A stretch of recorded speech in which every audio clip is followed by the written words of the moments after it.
Hi friends, welcome to my YouTube channel SR academy Hindi. तो translation practice के एक और वीडियो में आप लोगों का स्वागत है। तो आज भी हम लोग दो पैसेज का ट्रांसलेशन करेंगे, एक का इंग्लिश टू हिंदी और एक का हिंदी टू इंग्लिश। तो चलिए आज का प्रैक्टिस हम लोग शुरू करते हैं। तो आज का जो इंग्लिश पैसेज है जिसका आप लोगों को हिंदी में अनुवाद करना है, उसको एक बार पहले पढ़ लेते हैं। 4 weeks ago, we had organized a session on poetry for teachers. The idea was to delve deeper into poetry and discuss how best we could get children to bond better with it. The session commenced with a song, and I began by asking colleagues to recall one or more film songs which, in their understanding, were laden with metaphors. The silence that followed made me wonder where I had erred. I then wrote on the board a few lines from a song to discuss the metaphors it contained. However, the participants found it difficult to connect the metaphors with the song. Most people like and listen to film songs but rarely associate them with metaphors or with any other figures of speech. Someone said that an exercise like this could suck the joy of out of songs.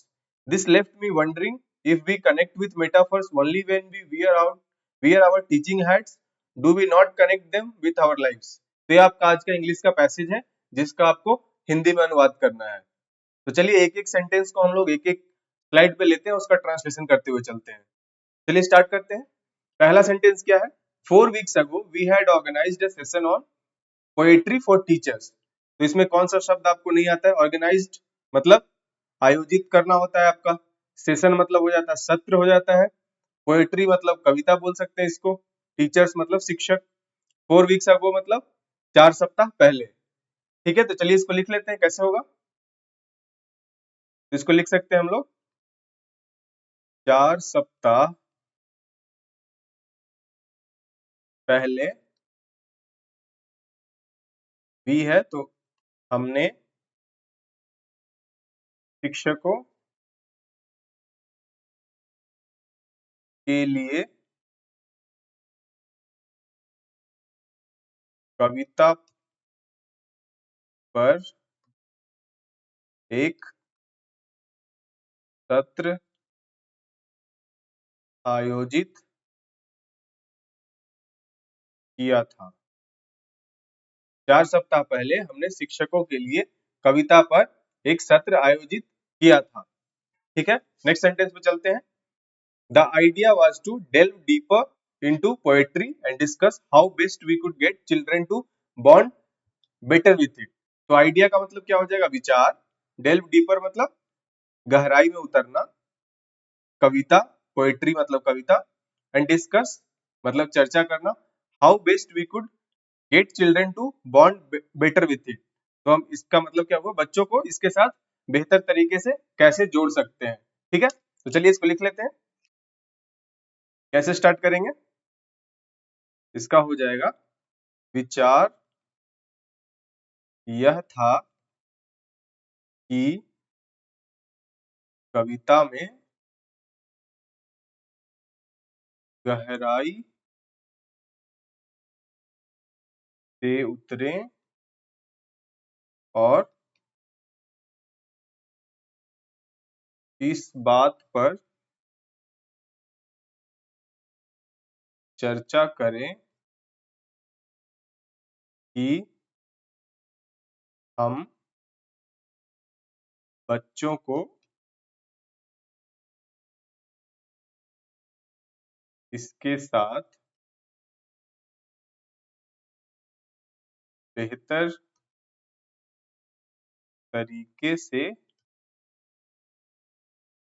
कैसे जोड़ सकते हैं।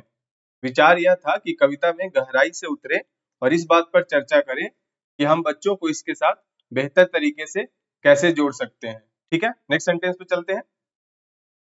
The session commenced with a song and I began by asking colleagues to recall one or more film songs which in their understanding were laden with metaphors। Session का हम लोग क्या बोला? सत्र।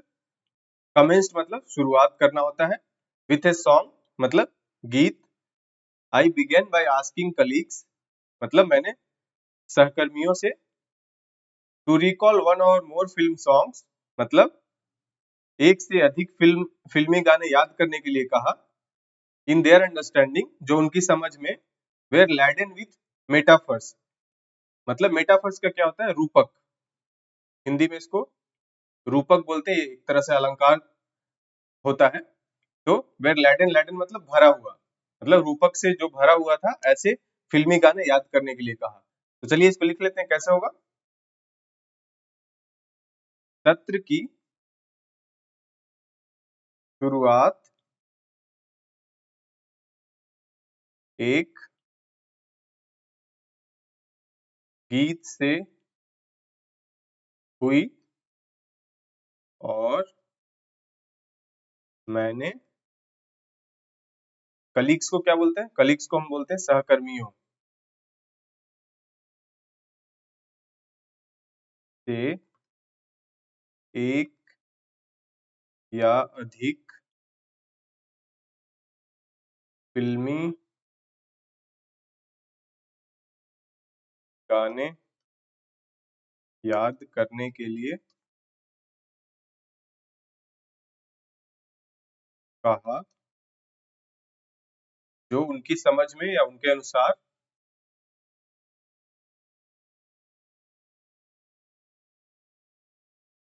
जो उनकी समझ में, मेटाफर्स है, रूपकों, एक तरह का अलंकार होता है, से भरे हुए थे। ठीक है, सत्र की शुरुआत एक गीत से हुई और मैंने सहकर्मियों से एक या अधिक फिल्मी गाने याद करने के लिए कहा, जो उनकी समझ में रूपकों से भरे हुए थे। ठीक है, नेक्स्ट सेंटेंस पे चलते हैं। The silence that followed made me wonder where I had erred, मतलब साइलेंस का क्या हो जाएगा, खामोशी। दैट फॉलोड मतलब इसके बाद की खामोशी। वंडर मतलब आश्चर्यचकित कर दिया। एड मतलब क्या होता है, मतलब गलती करना। तो मतलब उनको लगा कि इसके बाद की खामोशी ने मुझे आश्चर्यचकित कर दिया कि मैंने कहाँ गलती की, इसका अर्थ ये हो जाएगा। ठीक है, चलिए लिख लेते हैं इसको, क्या हो जाएगा। इसके बाद की खामोशी, साइलेंस, ने मुझे आश्चर्यचकित कर दिया कि मैंने कहाँ गलती की। इसके बाद की खामोशी ने मुझे आश्चर्यचकित कर दिया कि मैंने कहाँ गलती की। ठीक है, नेक्स्ट सेंटेंस पे चलते हैं। I then wrote on the board a few lines from a song to discuss the metaphors it contained. तो I wrote मतलब लिखा, on the board तो बोर्ड का बॉडी हो जाएगा, few lines मतलब कुछ पंक्तियां बोर्ड पर लिखा, from a song एक एक गीत की कुछ पंक्तियां बोर्ड पे लिखा, to discuss the metaphors मतलब उसमें जो metaphors it contained, मतलब उसमें जो रूपक थे उनको, उन पे चर्चा करने के लिए मैंने एक गीत की कुछ पंक्तियां बोर्ड पे लिखा, इस संदर्भ में है। ठीक है, तो चलिए इसको लिख लेते हैं। आई देन है मतलब फिर मैंने,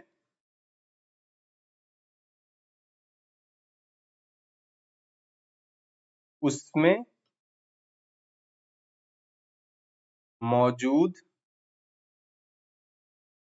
रूपकों पर चर्चा करने के लिए एक गीत की कुछ पंक्तियां बोर्ड पर लिखी।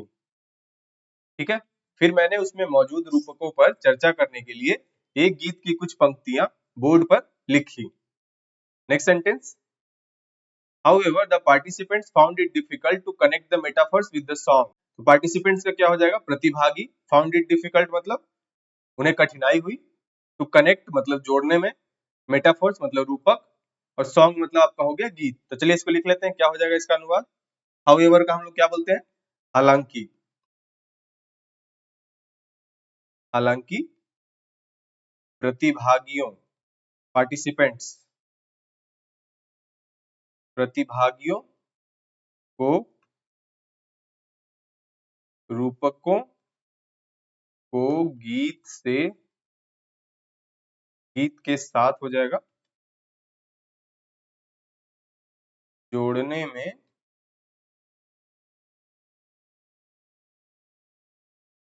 कठिनाई हुई। हालांकि प्रतिभागियों को रूपकों को गीत के साथ जोड़ने में कठिनाई हुई। Next sentence, most people like and listen to film songs but rarely associate them with metaphors और with any other figures of speech. तो मोस्ट पीपल मतलब अधिकांश लोग, लाइक मतलब पसंद करना, लिसन मतलब सुनना, फिल्म सॉन्ग मतलब फिल्मी गीत, बट रेयरली, रेयरली मतलब शायद ही या फिर बहुत कम, इस संदर्भ में इसका प्रयोग होता है। एसोसिएट देम मतलब जोड़ना, उनके साथ जोड़ना, विथ मेटाफर्स मतलब रूपकों के साथ, और with any other figures of speech. Figures of speech को हम लोग अलंकार बोलते हैं, ठीक है। विथ एनी अदर मतलब किसी अन्य अलंकार के साथ या फिर रूपकों के साथ जोड़ने के संदर्भ में यहाँ पे बात हो रही है। तो चलिए लिख लेते हैं इसको, क्या लिखेंगे? मोस्ट पीपल मतलब अधिकांश लोग,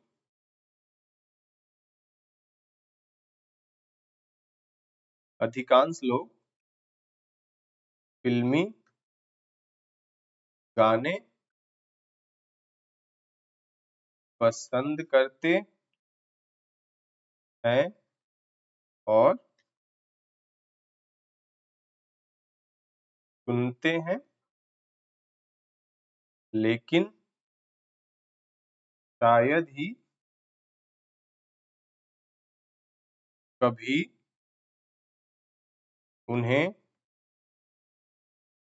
रूपकों या किसी अन्य अलंकार मतलब फिगर्स ऑफ स्पीच के साथ जोड़ते हैं या जोड़कर देखते हैं। ठीक है, जोड़कर देखते हैं भी लिख सकते हैं या जोड़ते भी लिख सकते हैं। ठीक है, अधिकांश लोग फिल्मी गाने पसंद करते हैं और सुनते हैं, लेकिन शायद ही कभी उन्हें रूपकों या किसी अन्य अलंकार के साथ जोड़कर देखते हैं या फिर जोड़ते हैं। Next sentence, someone said that an exercise like this could suck the joy of out of songs। someone मतलब किसी ने, someone said that मतलब किसी ने कहा, एक्सरसाइज का मतलब अभ्यास, एक्सरसाइज लाइक दिस मतलब इस तरह का अभ्यास, कुड सक, सक मतलब खत्म कर देना, डिस्ट्रॉय, द जॉय, जॉय मतलब आनंद, ऑफ आउट ऑफ सॉन्ग्स मतलब इस तरह का अभ्यास गाने का जो आनंद है उसको खत्म कर सकता है। तो चलिए लिख लेते हैं इसको, किसी ने कहा कि इस तरह का अभ्यास गाने का आनंद खत्म कर सकता है। किसी ने कहा कि इस तरह का अभ्यास गाने का आनंद खत्म कर सकता है। Next sentence, this left me wondering if we connect with metaphors only when we wear our teaching hats, do we not connect them with our lives. तो इसमें देखिए, दिस लेफ्ट मी वंडरिंग मतलब इसने मुझे आश्चर्यचकित कर दिया, इफ मतलब कि, we connect with metaphors only when we wear our teaching hats. तो वियर आवर टीचिंग हैट्स यहाँ कहने का मतलब है कि जब हम पढ़ाई कर रहे होते हैं उस संदर्भ में यहाँ पे, तो हम इसको सीधे सीधे लिख सकते हैं कि क्या रूपकों से हमारा जुड़ाव तभी होता है जब हम पढ़ाई कर रहे होते हैं। तो पूरे सेंटेंस को अगर बात करेंगे तो दिस लेफ्ट मी वंडरिंग, इसने मुझे आश्चर्यचकित कर दिया कि क्या रूपकों से हमारा जुड़ाव तभी होता है जब हम पढ़ाई कर रहे होते हैं। ठीक है, अब उसके बाद क्या है, do we not connect to them with our lives, क्या हम उन्हें अपने जीवन से नहीं जोड़ते। ठीक, तो चलिए इसको लिख लेते हैं, इसने मुझे आश्चर्यचकित कर दिया कि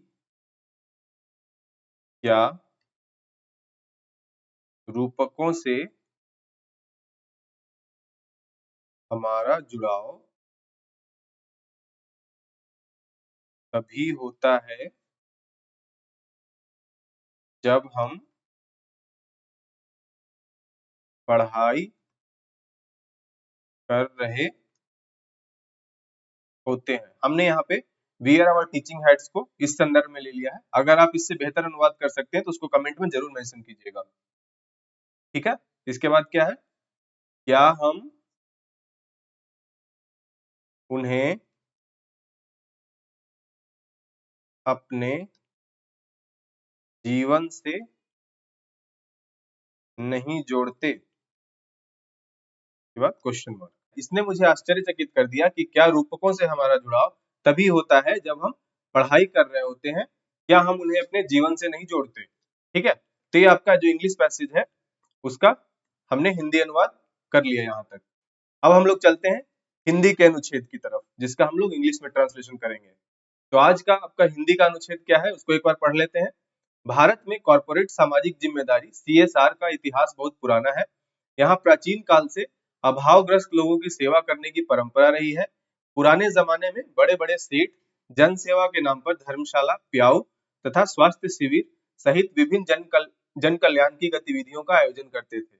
इसके अलावा पुराने जमाने में शिक्षा की ज्योति जगाने के लिए बड़े बड़े व्यापारी विद्यालय, महाविद्यालय आदि का निर्माण करवाते थे। आज देश में सीएसआर के अंतर्गत अनेक क्षेत्रों में जन कल्याण की गतिविधियां संचालित की जा रही है। सालों से अभावों और तंगहाली में जीवन यापन करने वाले लोगों के लिए सीएसआर वरदान है। सीएसआर के कारण आज देश के लाखों शोषित, पीड़ित, उपेक्षित और वंचित तबकों के लोगों के चेहरों पर मुस्कान आई है। कई लोगों को स्वरोजगार मिला है, कई लोग शिक्षा से जुड़े हैं। अब तो सीएसआर के तहत अनेक नवाचार भी किए जाने लगे हैं। आज देश में सीएसआर गतिविधियों के अंतर्गत विभिन्न फाउंडेशन, ट्रस्ट, एनजीओ द्वारा शिक्षा, स्वास्थ्य, जन कल्याण, कौशल विकास, ज्ञान विज्ञान, तकनीक, कृषि, पशुपालन, बाल संरक्षण, पर्यावरण, श्रम एवं रोजगार आदि क्षेत्रों में रचनात्मक गतिविधियां संचालित की जा रही है। सीएसआर की गतिविधियों से अभावग्रस्त लोगों के जीवन में नई रोशनी की किरण जगी है। तो हम लोग एक एक वाक्य को एक एक स्लाइड में लेके उसका इंग्लिश में ट्रांसलेशन करते चलते हैं। तो स्टार्ट करते हैं। पहला वाक्य है आपका, भारत में कॉर्पोरेट सामाजिक जिम्मेदारी सीएसआर का इतिहास बहुत पुराना है। यहाँ प्राचीन काल से अभावग्रस्त लोगों की सेवा करने की परंपरा रही है। तो कॉर्पोरेट सामाजिक जिम्मेदारी का क्या हो जाएगा, कॉर्पोरेट सोशल रिस्पॉन्सिबिलिटी, जिसको सीएसआर बोलते हैं, का इतिहास मतलब हिस्ट्री, बहुत पुराना मतलब बोल सकते हैं हम लोग लॉन्ग हिस्ट्री रहा है इसका। यहाँ प्राचीन काल से ही मतलब एंशिएंट टाइम से ही अभावग्रस्त लोगों मतलब नीडी पीपल की सेवा, सेवा का क्या हम लोग बोलते हैं, सर्व करना, सर्व करना मतलब सेवा। परंपरा का क्या हो जाता है, ट्रेडिशन। तो चलिए इसको लिख लेते हैं, इंग्लिश में कैसे लिखेंगे। तो लिख लेंगे सबसे पहले कॉर्पोरेट सोशल रिस्पॉन्सिबिलिटी ब्रैकेट में CSR in India has a long history, मतलब बहुत पुराना इतिहास है। Since ancient times there has been a tradition of serving the needy people here. Corporate social responsibility (CSR) in India has a long history. Since ancient times, there has been a tradition of serving the needy people here. अगले वाक्य पे चलते हैं। पुराने जमाने में बड़े बड़े सेठ जन सेवा के नाम पर धर्मशाला, प्याऊ तथा स्वास्थ्य शिविर सहित विभिन्न जन कल्याण की गतिविधियों का आयोजन करते थे। तो बड़े बड़े सेठ का यहाँ पे हम लोग क्या लिख सकते हैं, वेल्दी मर्चेंट लिख सकते हैं, या फिर डायरेक्टली हम लोग सेठ को सेठ भी लिख सकते हैं रोमन में, बिग सेट्स ऐसा करके। और क्या है, धर्मशाला को धर्मशाला ही बोलेंगे, प्याऊ को हम लोग प्याऊ लिख सकते हैं, लेकिन अगर इसको इंग्लिश में आप बोलना चाहें तो वाटर स्टैंड्स बोल सकते हैं। स्वास्थ्य शिविर को क्या बोल सकते हैं हम लोग, स्वास्थ्य शिविर को हेल्थ कैंप्स सहित विभिन्न जन कल्याण, जन कल्याण मतलब पब्लिक वेलफेयर, जन कल्याण पब्लिक वेलफेयर गतिविधियां मतलब, गतिविधियां का आपका क्या हो जाएगा, एक्टिविटीज, और आयोजन करना का मतलब क्या हो जाता है, ऑर्गेनाइज। तो चलिए इसको लिख लेते हैं, क्या हो जाएगा।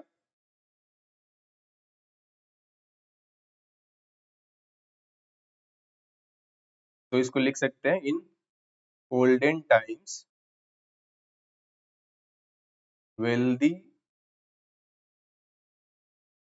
merchants, या इसको बिग स्टेट्स ऐसे भी लिख सकते हैं, यूज टू ऑर्गेनाइज वेरियस मतलब विभिन्न पब्लिक वेलफेयर एक्टिविटीज, जन कल्याण की गतिविधियां, such as building Dharamshala,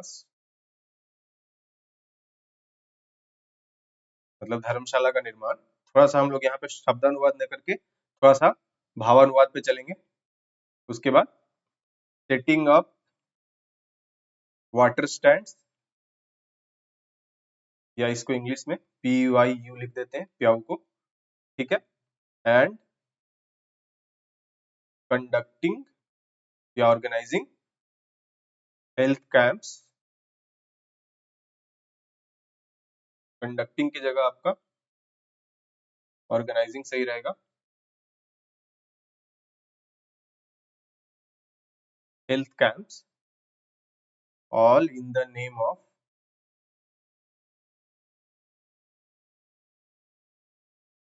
all in the name of public service, जन सेवा के नाम पर, ठीक है। In olden times wealthy merchants, या उसको big sets, used to organize various public welfare activities such as building dharmshala, setting up water stands यानी प्याऊ, and organizing health camps, all in the name of public service।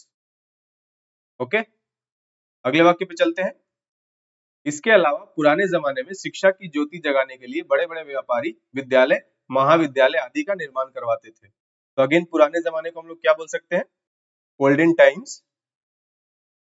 बड़े बड़े व्यापारी मतलब big businessman, शिक्षा की ज्योति जगाने के लिए मतलब to spread the light of education, विद्यालय को क्या बोलेंगे, स्कूल, और महाविद्यालय को हम लोग कॉलेज, निर्माण करवाते थे मतलब यूज टू बिल्ड, निर्माण करवाते थे, ठीक है। तो चलिए इसको लिख लेते हैं।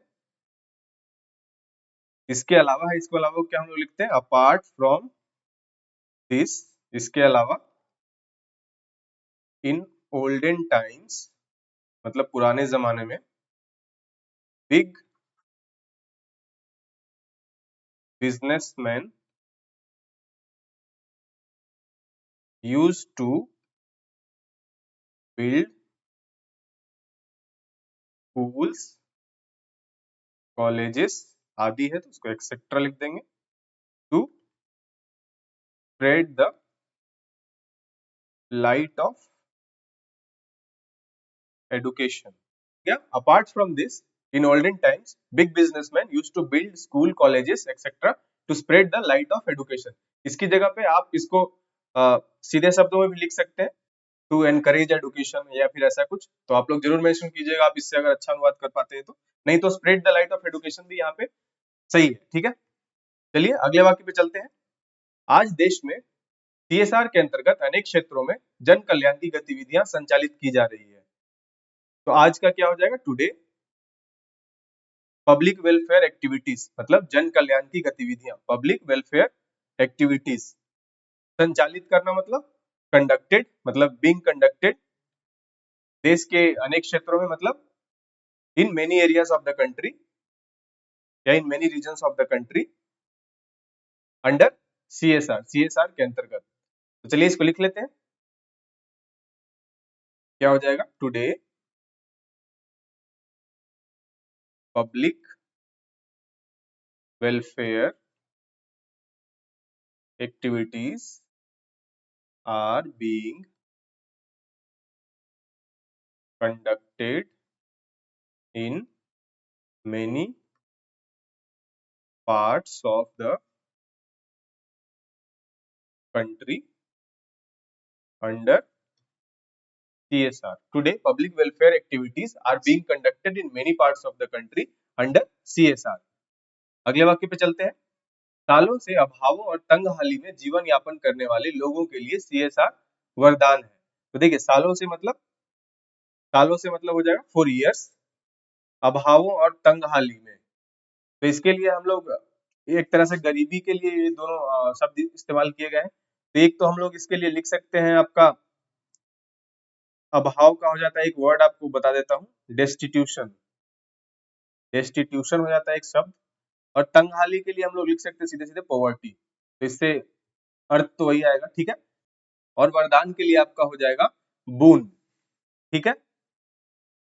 तो अब इसको देख लेते हैं क्या हो जाएगा इसका। CSR is a boon for the people who have been living in, मतलब जो जीवन यापन करने वाले, who have been living in destitution मतलब अभाव में, and तंगहाली मतलब poverty for years मतलब सालों से, ठीक है। तो चलिए इसको लिख लेते हैं एक बार, क्या हो जाएगा। CSR is a boon for the people who have been living in destitution and poverty for years. CSR is a boon for the people who have been living in destitution and poverty for years. Okay, आगे चलते हैं। CSR के कारण आज देश के लाखों शोषित, पीड़ित, उपेक्षित और वंचित तबकों के लोगों के चेहरों पर मुस्कान आई है। कई लोगों को स्वरोजगार मिला है, कई लोग शिक्षा से जुड़े हैं।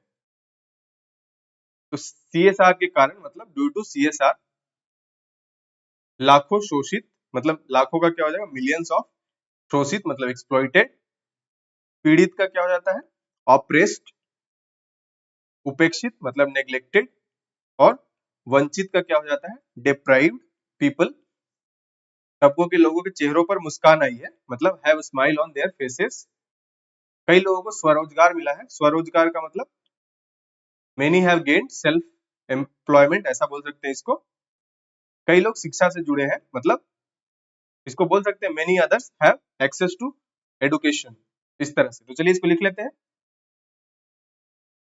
कैसे लिखेंगे।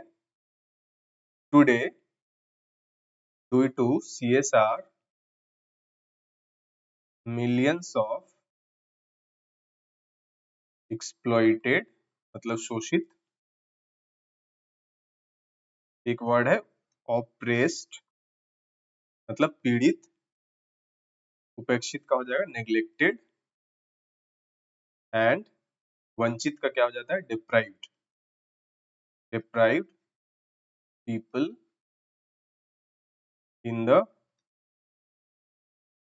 Country have smiles on their faces.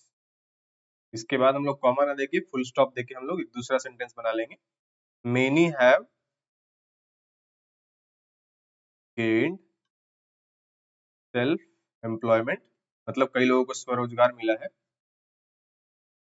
And many others now have access to education मतलब कई लोग शिक्षा से जुड़े हैं। तो इसको इंग्लिश में ट्रांसलेशन करते हुए हमने बोल दिया many others have now access to education। अगले वाक्य पे चलते हैं। अब तो CSR के तहत अनेक नवाचार भी किए जाने लगे हैं। तो CSR के तहत मतलब अंडर CSR अनेक नवाचार मतलब न्यूमरस इनोवेशंस बोल सकते हैं। तो चलिए इसको लिख लेते हैं, क्या लिखेंगे इसको, नाउ न्यूमरस या मेनी भी लिख सकते हैं, numerous innovations have also started being implemented under CSR. Now numerous innovations have also started being implemented under CSR। Next अगले वाक्य पे चलते हैं। आज देश में CSR गतिविधियों के अंतर्गत विभिन्न फाउंडेशन, ट्रस्ट, NGO द्वारा शिक्षा, स्वास्थ्य, जन कल्याण, कौशल विकास, ज्ञान विज्ञान, तकनीक, कृषि, पशुपालन, बाल संरक्षण, पर्यावरण, श्रम एवं रोजगार आदि क्षेत्रों में रचनात्मक गतिविधियां संचालित की जा रही है। ठीक है, तो आज देश में CSR गतिविधियां मतलब क्या हो जाएगा? CSR एक्टिविटीज के अंतर्गत विभिन्न फाउंडेशन, ट्रस्ट मतलब वेरियस फाउंडेशन, ट्रस्ट, NGO का तो NGO ही हो जाएगा, शिक्षा का क्या हो जाएगा? एडुकेशन, स्वास्थ्य का क्या हो जाएगा? हेल्थ, जन कल्याण का मतलब पब्लिक वेलफेयर, कौशल विकास, स्किल डेवलपमेंट, ज्ञान विज्ञान को हम लोग बोल सकते हैं साइंस, तकनीक को बोल सकते हैं हम लोग टेक्नोलॉजी, कृषि को हम लोग क्या बोल सकते हैं? कृषि को एग्रीकल्चर, पशुपालन को एनिमल हस्बेंड्री बोल सकते हैं, बाल संरक्षण को चाइल्ड प्रोटेक्शन या फिर चाइल्ड राइट्स प्रोटेक्शन बोल सकते हैं, पर्यावरण को हम लोग इन्वायरमेंट, श्रम एवं रोजगार मतलब लेबर एंड एम्प्लॉयमेंट आदि क्षेत्रों में रचनात्मक गतिविधियां का क्या हो जाएगा? Constructive activities. रचनात्मक गतिविधियां कंस्ट्रक्टिव एक्टिविटीज। तो चलिए इसको लिख लेते हैं, क्या हो जाएगा? Today various foundation, trust and NGOs in the country are carrying out constructive activities. इसको भी हम लोग शब्द बाई शब्द अनुवाद नहीं कर रहे हैं, हम लोग थोड़ा सा इसका अर्थ समझ के उसको अपने शब्दों में लिख दे रहे हैं। ठीक है, carrying out constructive activities under CSR initiatives लिख सकते हैं इन फील्ड्स सच एज एडुकेशन शिक्षा, health public welfare, skill development,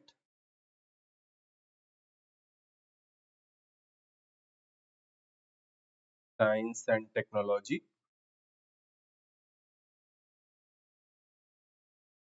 agriculture,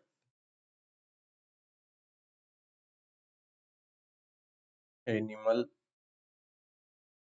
husbandry, child rights protection लिख सकते हैं या चाइल्ड प्रोटेक्शन भी लिख सकते हैं, चाइल्ड प्रोटेक्शन बाल संरक्षण, इन्वायरमेंट पर्यावरण, लेबर एंड एम्प्लॉयमेंट एक्सेट्रा। तो क्या हो गया? Today various foundation, trust and NGOs in the country are carrying out constructive activities under CSR initiatives in fields such as education, health, public welfare, skill development, science and technology, agriculture, animal husbandry, child rights protection, environment, labor and employment, etc. अगले वाक्य पे चलते हैं। CSR की गतिविधियों से अभावग्रस्त लोगों के जीवन में नई रोशनी की किरण जगी है। तो CSR की गतिविधियां मतलब CSR एक्टिविटीज से अभावग्रस्त लोग मतलब अंडर प्रिविलेज्ड पीपल के जीवन में मतलब उनके लाइफ में नई रोशनी की किरण जगी है। नई रोशनी की किरण की जगह हम लोग लिख सकते हैं ray of new ray of light लिख सकते हैं या न्यू रे ऑफ होप लिख सकते हैं। ठीक है, इसकी जगह पे तो चलिए इसको लिख लेते हैं। क्या लिखेंगे? CSR activities have brought a new ray of lights या hope into the life of underprivileged people। ठीक है, CSR activities have brought a new ray of lights या न्यू रे ऑफ होप भी बोल सकते हैं into the life of under privileged people. तो तो इसके साथ ही हमारा हिंदी अनुच्छेद का इंग्लिश ट्रांसलेशन भी समाप्त होता है। देख लेते हैं एक बार अनुच्छेद को। तो हमने यहाँ तक कंप्लीट कर लिया है। तो आज के लिए इतना ही। अगर ये वीडियो आपके लिए हेल्पफुल रहा तो इसे लाइक कीजिएगा, शेयर कीजिएगा और चैनल को जरूर से जरूर सब्सक्राइब कर लीजिए। तो थैंक यू सो मच। जय हिंद।